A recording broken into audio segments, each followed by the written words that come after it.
So you feel like you've had enough, and you're frustrated enough with your mental health, and you don't feel okay often enough that it's time for you to get a professional involved. This can be a very daunting decision to make, and it in itself can be a little overwhelming. Society doesn't make it any easier, right? Because you kind of feel like you should just push through and make it through and heal yourself, and maybe you're just sad or you'll get over it. I want to take some time to maybe prepare you for your first appointment, encourage you to schedule that first appointment, and really push in and get the help that you so need and that you so deserve. But first, let's make some coffee, because I don't know if I can do this without any more caffeine today. Also, you guys, it's starting to feel like fall out there. I'm loving my flannel. I didn't realize how much it was going to blend in with my pink chair back there, but there it is. It's really feeling fall out there. Let's go make some coffee.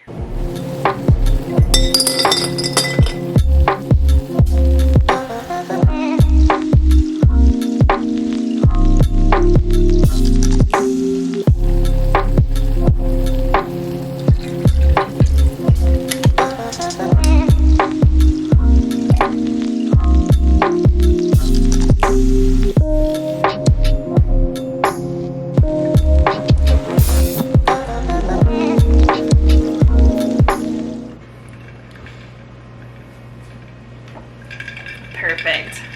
So since the pandemic, it's kind of been less taboo to seek out help for your mental health. But it still can be a little bit embarrassing, right? To admit that you're struggling in that area and that you need help with your own mental health.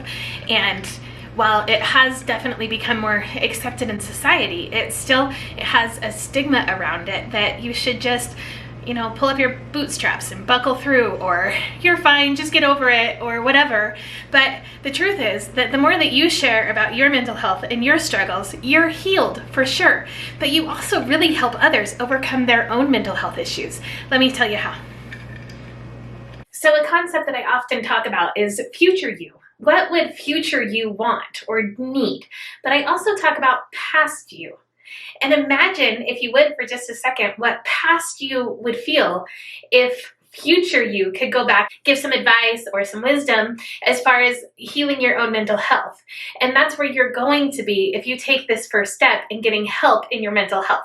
So just remember that you're fighting not only for future you, which is so important, but you're also fighting for those that you might come in contact later that would love to hear your story and your journey and how you worked through all of this with a counselor. So it's important that you think in that perspective instead of worrying about what other people will say or what other people will think.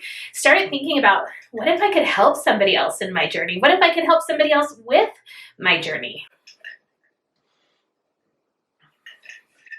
And of course, that's never going to happen unless you take this first step and admit that you're struggling and admit that you need help in order to manage this mental health.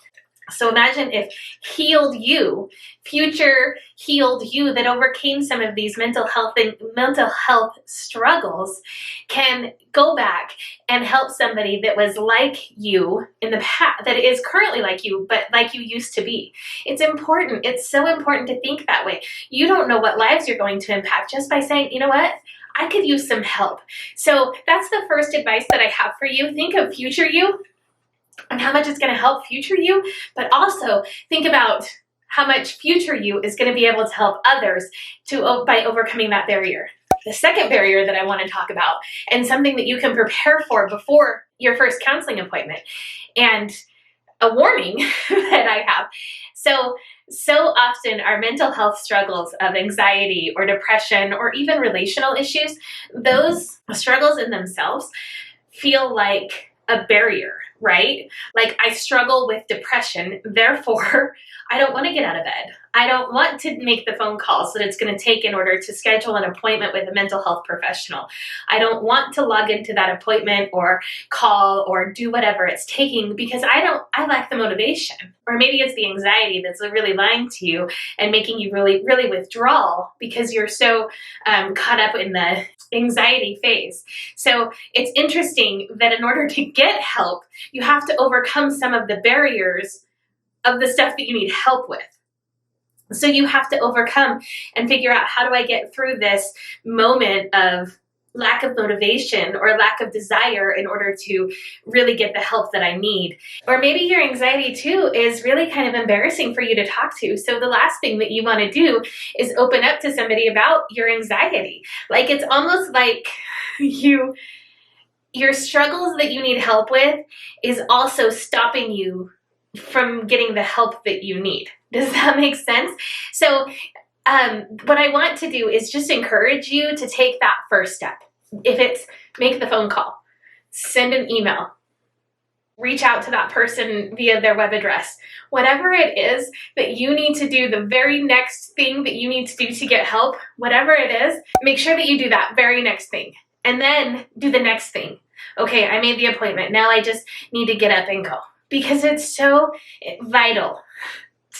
And if it's somebody that's qualified to do what you're needing them to do, which I hope it is, talking to somebody, talking to a friend, talking to a trusted companion, talking to somebody about your mental health struggles is always a good thing, as long as they're safe and trusted.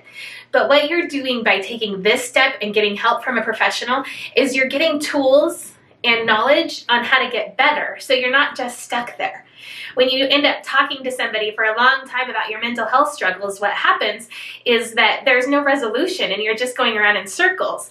Whereas talking to somebody about some of the struggles that you have that can give you tools and equip you to be able to overcome those struggles, that's when you're going to see victory. So just be encouraged that this is that person's job.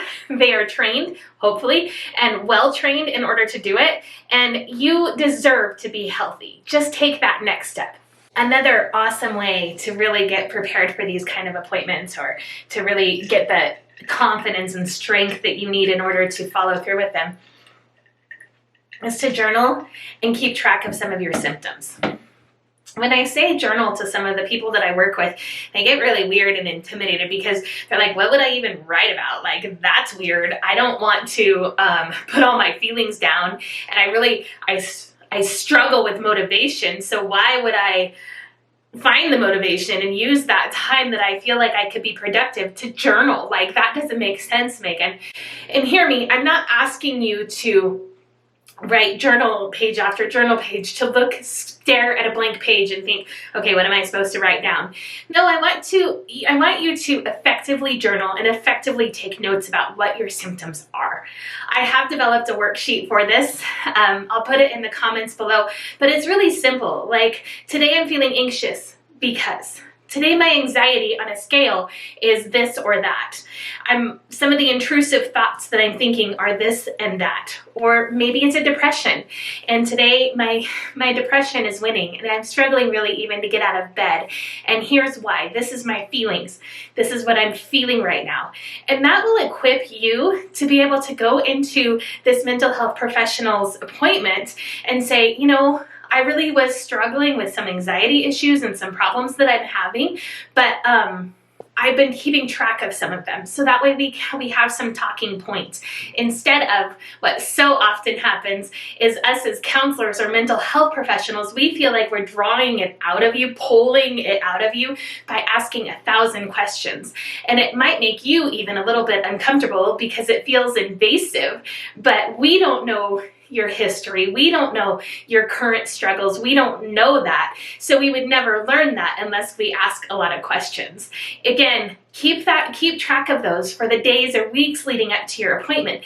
And what that also does is give you a starting point, so that way you can also monitor the improvements of your symptoms, or how far you've come with having those symptoms, whether it be through medication or talk therapy or other different kind of therapies, or a combination of both. At least then you'll be able to work with your mental health professional to be able to say, when I first started, before our first appointment, my anxiety was at a level 8, 6 out of 7 days a week. And now I feel like it's more manageable, and I haven't been at a level 8 for almost 2 weeks, according to my journal notes.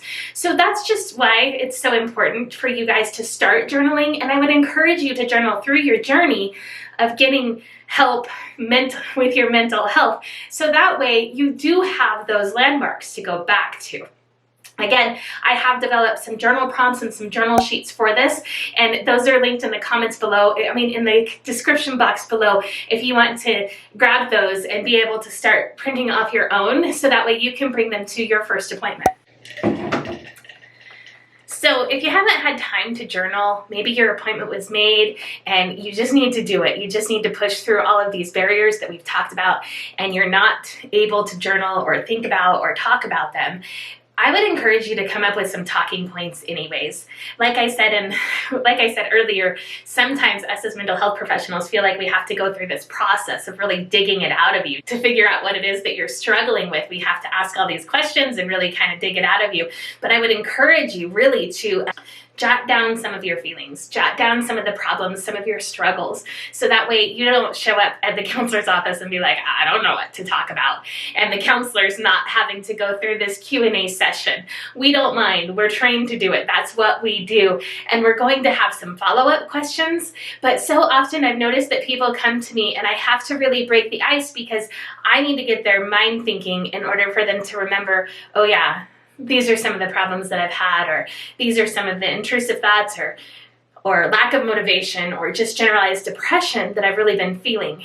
Even if you're seeing a mental health professional, maybe for a relational issue or something that's not necessarily anxiety or depression or some of the common things that we've seen in the last couple of years, and it's just trying to figure out how to do this life better, still, come prepared to your appointment. It will empower you to feel like you're in control of the appointment and that your mental health professional is there to be able to address some of the issues that you're having.